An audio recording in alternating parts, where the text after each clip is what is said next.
called the Microelectronics Commons Program. And it's a new program thanks to the CHIPS and Science Act funding. As you know, the $52.7 billion, $2 billion for the Department of Defense. And we have successfully launched this new initiative called the Microelectronics Program. And that has really been a very successful launch in the sense that there's really strong traction across many different stakeholders. And I'll talk about some of the success stories here. The Commons is really strong support. There's bipartisan support from the Hill. There's strong support from the White House. So I'm really excited about the fact that at this point in time, we have managed to support a program that is very much focused on bridging one of the key gaps that exist in the US ecosystem, which is the lab-to-fab prototyping. You know, there's a lot of research that's being done at the universities, at startups, small companies, but a lot of those concepts don't get translated into fabrication prototypes because we haven't had the opportunity in the past to support these kinds of ecosystems in the US. We have relied on offshore suppliers to some extent for the lab-to-fab prototyping, but thanks to the Commons program, we are now supporting this initiative here in the US across many different hubs, across many different organizations, and it's been a successful launch. This slide shows how microelectronics is so critical for virtually every military system that you can think about. You know, whether it's the F-35, whether it's the drones, whether it's the warfighter radios, microelectronics is so critical to ensure that we have communication, that we have compute, and all of the capabilities that the military needs based on microelectronics. And I show some examples on the right of whether it's autonomous drones, AI chips. You know, the fact of the matter is we are way behind in terms of the AI capabilities that are needed at the edge on various platforms. And when I say that, what I mean by that is the kinds of compute that's needed at the edge to do not just training, but also inference. You know, we certainly don't have the compute capability, particularly on small platforms where the power is fairly limited, maybe 10 watts, maybe 100 watts. And with that kind of power, given that the power is used for many different functionalities, the power for compute, the power for communication is very limited for training and inference at the edge. And if you want to support these large language models that are necessary for a lot of the functionalities that are critical for the Department of Defense, it turns out that we just haven't got the energy efficient chips that are needed. So we need about 100 to 1,000x better efficiency in energy energy consumption of these chips. In other words, we need to be able to do, instead of say 100 GOPS per watt, we need to be able to do 1 teraops per watt, maybe 10 teraops per watt. So those kinds of compute efficiencies can be enabled by new technologies, new materials, new devices, new architectures, and those are all being supported through the Microelectronics Commons program. What this shows is, even as we think about the roadmaps for various technologies in microelectronics, you know, those roadmaps are informed by the industry roadmaps. You know, back in the day, we had the ITRS roadmap for transistors, for example, where we could project what the feature size of the transistors could be, you know, 5 years, 10 years out. But given that we are in this new domain, as it were, for heterogeneous integration of different kinds of technologies, you know, it's become a lot more challenging. But nevertheless, there are industry roadmaps that are being put in place, whether it's 3D heterogeneous integration and something like that. You know, we certainly have those industry roadmaps that are informing our own roadmaps. So we have roadmaps for microelectronics for the DoD across many different technologies. And when you think about microelectronics for the Department of Defense, it's not just leading edge digital, it's things like analog, mixed signal, photonics, MEMS, RF, and radar, and so on and so forth. And then all of those different capabilities require different kinds of technologies, integration of different kinds of technologies. And that's a tremendous challenge, given that we have very limited access to that supply chain in the US. And this is why the Commons program, not only does it help bridge the lab-to-fab gap, but helps ensure that we have a strong ecosystem for manufacturing in the US.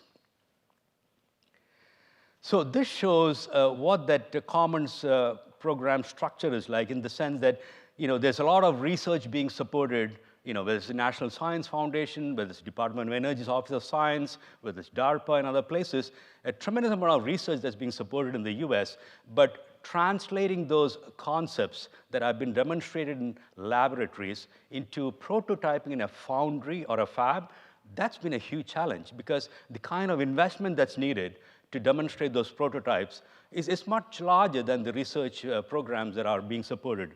And so that patient capital that is needed for the lab-to-fab prototyping is hard to come by. And when you think about venture capital, venture capitalists typically don't support that hardware prototyping because, again, it requires patient capital several years. And so this is where the Microelectronics Commons program steps up and helps address this lab-to-fab gap.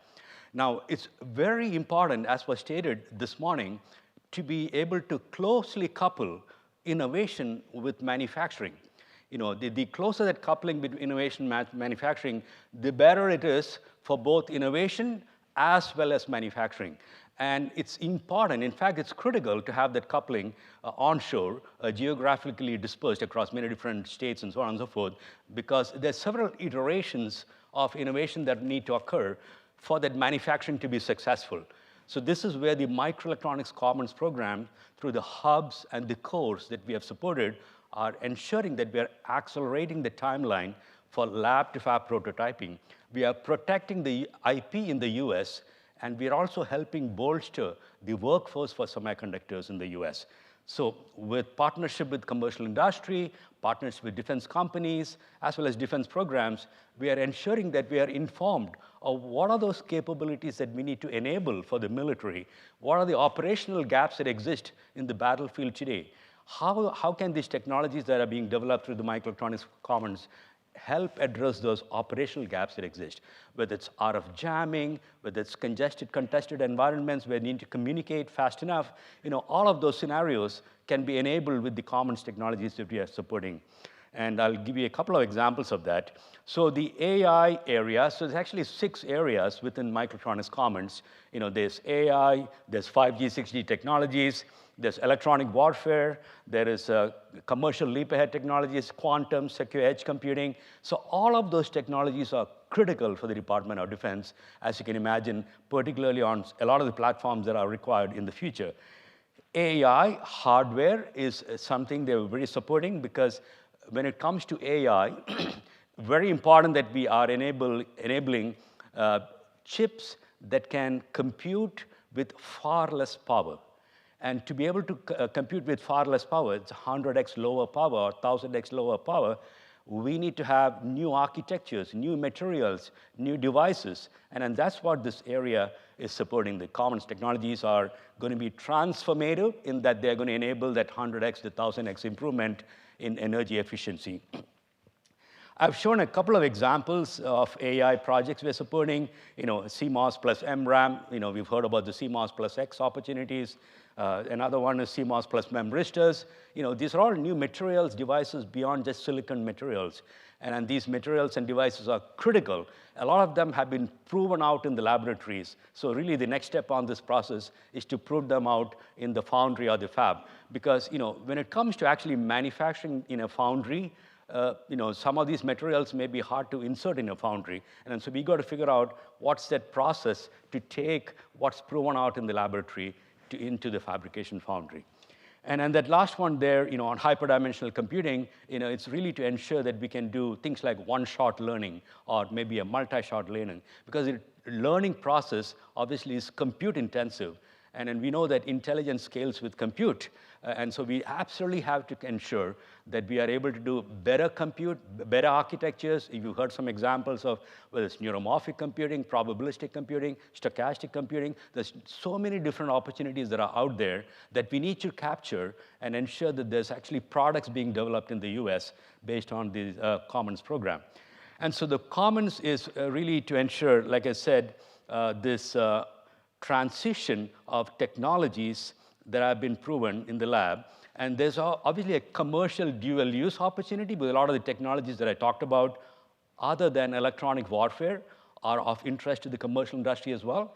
Even electronic warfare, if you'll actually do a little bit of a deep dive into electronic warfare components, like power amplifiers and so on, they're going to be used in cell towers and other places. So there's opportunities for dual-use technologies in the commons, although our program is entirely focused on enabling DoD's military capabilities. DoD unique technologies, those are technologies that obviously commercial industry may not be interested in supporting. Think about radiation-hard electronics. Think about temperatures that are very high, and the electronics need to survive in those kinds of harsh environments. Those capabilities are also being supported through the Microelectronics Commons for a number of platforms that are shown here: aircraft, submarines, ships, space systems, ground systems, missile defense, and C4ISR. Those are all of the systems that the DoD is obviously enabling. And we are ensuring that we have a pipeline of ideas going from lab to fab. And so Commons has been instrumental in ensuring that we connect these capabilities to military capabilities in the future. I want to end by saying that the Microelectronics Commons program, I've actually had the fortune to build this program in the last 3 years. And so it's been critical that it helps democratize this access for capabilities that are being supported through the Commons. And it helps develop a robust and resilient workforce, which is also critical to sustain the ecosystem in semiconductors. Thank you.